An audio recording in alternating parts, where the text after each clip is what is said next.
What's up, guys? In today's story, we're going to be talking about Robert and Michael Bever. I don't know if y'all ever heard of them or not, but Robert and Michael Bever killed their entire family.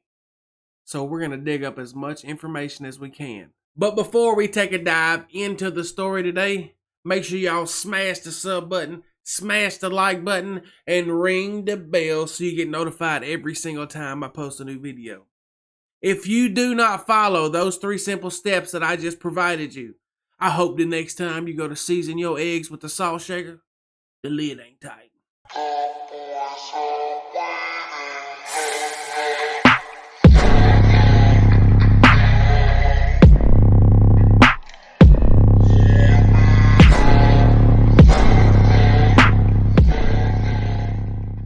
It was around midnight, July 22nd, 2015.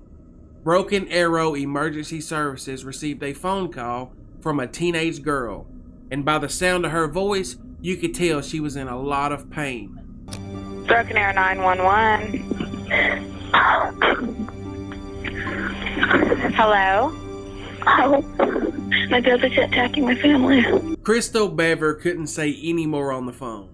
Not because she was scared of her brothers, but because she had been injured in the arms, neck, and in the chest. When the paramedics arrived at the house only moments later, Crystal was crawling down the driveway using her last strength to get away from a real-life horror show. She was rushed into the ambulance and given emergency treatment. But before she passed out from all the pain, Crystal made sure that the paramedics knew her brothers had done this. Around the same time, law enforcement arrived at the Bever home, only to hear gut-wrenching screams coming from inside the house. When they barged in, however, it was minutes too late. The Bever parents, April and David, were lying lifeless on the floor. 7-year-old Christopher and his 5-year-old sister Victoria were also found deceased in the bathroom. Their slightly older brother Daniel was lying in a pool of blood in the dad's office. However, whenever the officers saw the crib, their hearts skipped a beat. The hallway bathroom door was closed.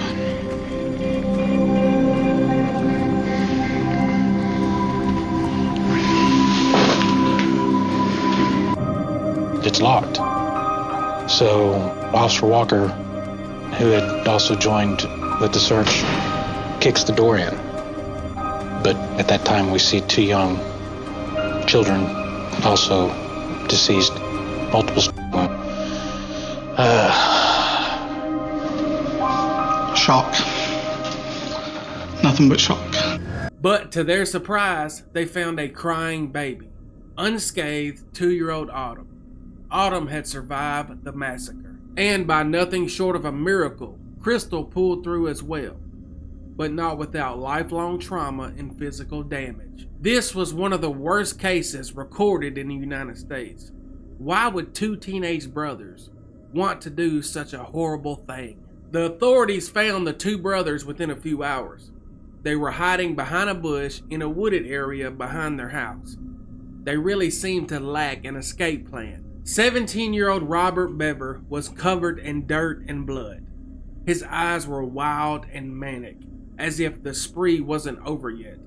His 16-year-old brother had a different face. He seemed remorseful, or at least sorry for himself for getting caught. The officers didn't need any more physical proof. Crystal had already told them what had happened, and the brothers were hiding behind a bush, covered in their family's DNA. If that wasn't incriminating enough, Robert proudly confessed to unaliving his family.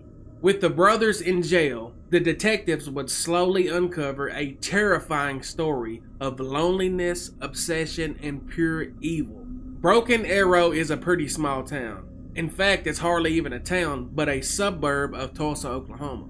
The suburb as a whole is home to just over 100,000 people. But the way the Bevers lived, it felt like they was in the middle of nowhere.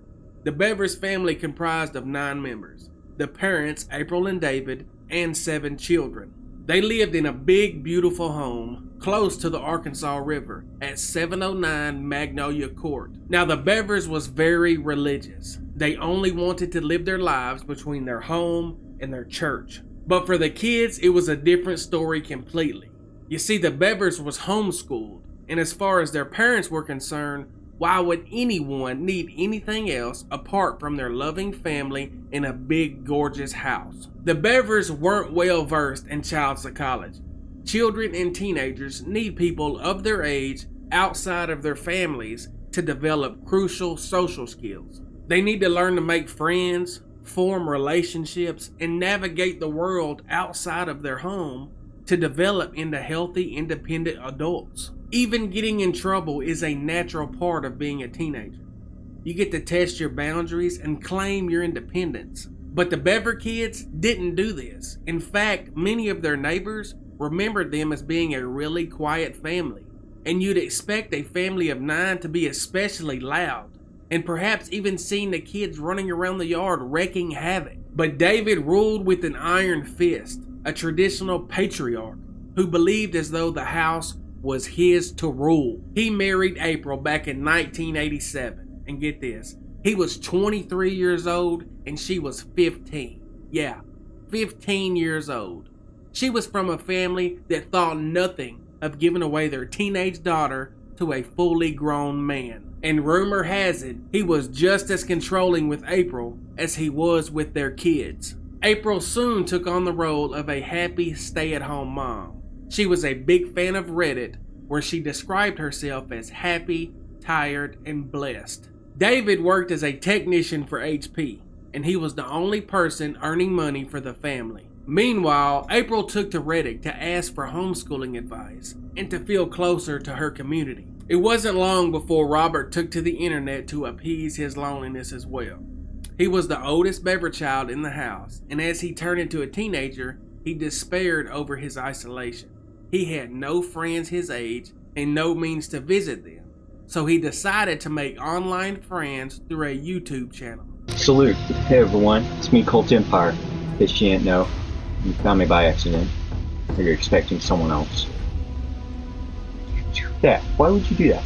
Anyway, this is the first ever update, which I think is a major improvement. Props for that. And prosper. Yeah. I think I'm on something there. It was comically cringy as a teen's YouTube channel would be, but Robert did gain a few followers along the way. New hairstyle, check it. It's called a faux hawk, where I don't have to shave the rest of my head, but I still get mohawk. I hope it still looks like a faux hawk. Robert was actually happy. It wasn't long before his little brother would join in on his adventure. Michael was Robert's little brother, but he was only 1 year younger, and they were almost like twins. They did absolutely everything together. And Michael followed Robert almost blindly. And like many teens, once they discovered the vast internet, there was no stopping them. It had become an obsession. They would spend hours upon hours, well into the night, delving into the darkest corners of YouTube. Anything they knew their parents did not want them to see, they was watching it. Soon enough, they discovered the Columbine School Massacre. Jefferson County 911. Yes, I am a teacher at Columbine High School. There is a student here with a gun. He has shot out a window. I believe one. I don't know what's in my shoulder. If it was just a last piece through it. Okay, has anybody been injured, ma'am? Yes. Okay. It was a tragic story about two boys who let their worst sides take control of them. But to Robert and Michael Bever, these boys were absolute legends. They were brave and cool, and they achieved eternal fame through death. Robert and Michael figured out that if they could take a dozen lives, they could easily do 50 plus. Robert declared that they should become famous through murder. However, for the Columbine boys, it was just too easy in Robert's eyes. They just had to turn up at their school and unalive everyone in sight. But the Bever brothers didn't have a school. Their school was their home. So the only way that they could commit a world-famous massacre would be to take out their entire family. Robert would get his first job at a call center. His parents were very proud of him, but they didn't know that his only motivation was to save money to buy as many weapons as he could. Within the first few months, his room became a war showroom. He had knives, matches, Kevlar vest, black mask, really any dangerous objects you can imagine. Here's the thing though, April and David both saw Robert's room. So why didn't the couple jump to the sight of this many weapons in his bedroom? Reportedly, it was Crystal who sounded the alarm, and she would ask her mother, has she seen the new objects in Robert's room? April said something along the lines of, it's typical teenage boy stuff. But she never imagined that her sons could harbor such dark intentions. Not to put the blame on the parents, but these things rarely happen overnight. Robert's interrogation was never released to the public. However, Michael's was, and it was clear from his statements that he felt more roped in by his brother than in control of his own actions. A couple months ago, I think it got to the start of this guy, we started talking about voodoo and rampage and stuff like that. Okay. And I didn't take it seriously at first, but then he started buying like body armor and stuff. So he was buying weapons because you guys had talked about murdering. Yeah, and he started planning again. Okay. And I went along with it because I didn't see it the way I thought I would want to do it. But I quickly learned tonight that I didn't. That you didn't want to do it? I didn't want to do it. Michael claimed that he didn't take anyone's life that night, that he just jagged his 9-year-old brother Christopher. He claimed something else that would reveal his brother's motives. In their eyes, the Bever family just stood in their way of their bigger plan. You see, Robert had ordered a bunch of firearms and ammo, and the delivery date was July 23rd, so they needed their whole family dead by then. How would they explain this delivery to their parents and their siblings? Their plan went as follows. Take out their entire family, chop them up into little pieces, hide them in bins, and then hide the various bins in the attic. Then take the weapons and raise their kill count to at least 50. Michael said that this was Robert's ambition. He wanted to beat the kill amount of other famous people like Columbine and James Egan. Robert wanted to be world famous, and to him, this was the easiest way possible. There was no conscience, no feeling bad for the lives taken, no regard for any life whatsoever. I mean, who else were you going to kill? Just whoever you ran into? Yeah, pretty much. He said 5 at a time, like gas stations or restaurants. Okay, and then just keep going. The brothers weren't planning to hit any school or place in particular. They were just going to raise hell on whoever they saw first, and then they were going to take their own lives and become world famous. Here's where it gets interesting. Until now, you're probably thinking Robert is just pure evil, and Michael was just a little brother transfixed by his controlling brother and following him blindly on whatever his plan was. But Michael was lying. The detective seen this during the interrogation. Any suspect could try and pin the blame on the other suspect. Many couples and brothers and friends start turning on each other once they're separated. So wouldn't Michael try and make Robert look like the evil one if he knew he could get away with a lesser punishment? Did you cut your finger? Is that your other hand? Is that? I think I might have done this just to into this. How are you feeling? This whole thing, film when you first start to getting caught, I think it only lasted about 30 minutes. I didn't want to do that. Yeah. The detective also asked Michael about his family, just trying to find the source for their awful motive. Robert might have claimed that he wanted to be world famous, but no one unalives their parents without some kind of hatred for them. Yeah, I mean, Mom was okay, but Dad was a little bit, Just a little bit too much. Yes. So David's iron fist might have proved to be too much for Robert and Michael, and their hatred for him that was built over years and years might have triggered the dark path that they both took. Here's where it gets even more tragic. Michael claimed he was more of an innocent tag-along, but as the detective asked him for more details, he revealed that he was indeed not being truthful. First, the two boys attacked Crystal after luring her to watch something on Robert's computer. Then Robert carried on towards his parents. Christopher and Victoria locked themselves inside the bathroom. That's when Michael started crying as if Robert was attacking him and he was begging his younger siblings to let him inside the bathroom for protection. Whenever they opened the door, he unalived Christopher, and Robert unalived Victoria. Then Michael would do it once again whenever Daniel locked himself inside his dad's office. Then the detective had made it perfectly clear that Michael was just as responsible as Robert. Well, what I'm saying is it's not Robert's the one that should get all the credit here. Because it's a big deal. I mean, you're going to be on the news. You know what I mean? Michael said that Robert was set out to commit a mass murder, and that he would have just taken his life too if he didn't tag along. Robert even said when he was interrogated that his little brother was just as eager as he was to go on this spree and take out his entire family. In fact, it was even Michael who ended his mother's life. Michael used a kitchen knife on his mother's throat as she was begging him to save her life and call 911. And yet he was acting remorseful and regretful, but he pointed his finger at Robert. On July 23rd, 3,000 rounds of ammo arrived at the Bever house.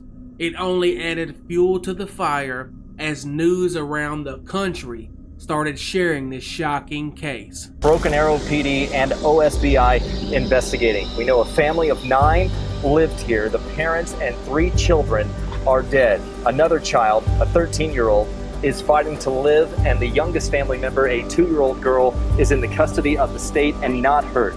Police say the 2 other children, teenage boys, were the ones responsible for these killings. And the details of what took place last night are slowly starting to be painted today, a gruesome picture. The brothers were charged with 5 counts of first-degree murder and battery, and both were tried as adults.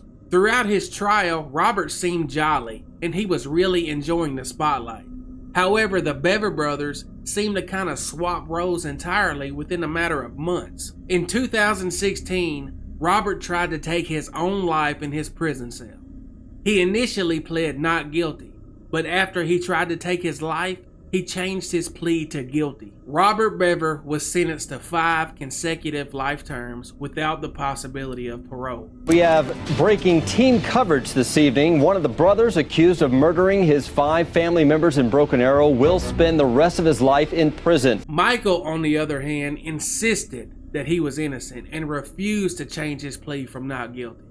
Robert even took the stand for him, taking all the responsibility for the slayings. But he did admit that Michael lured his siblings to their death, and he also took their mother's life. So Michael got an identical prison sentence. Both of the brothers will die in prison, but the tables had turned in the most disturbing way. While Robert is remorseful and on his way to rehabilitation, his little brother seems to be going down an even darker path. These drawings were found in his diary in prison.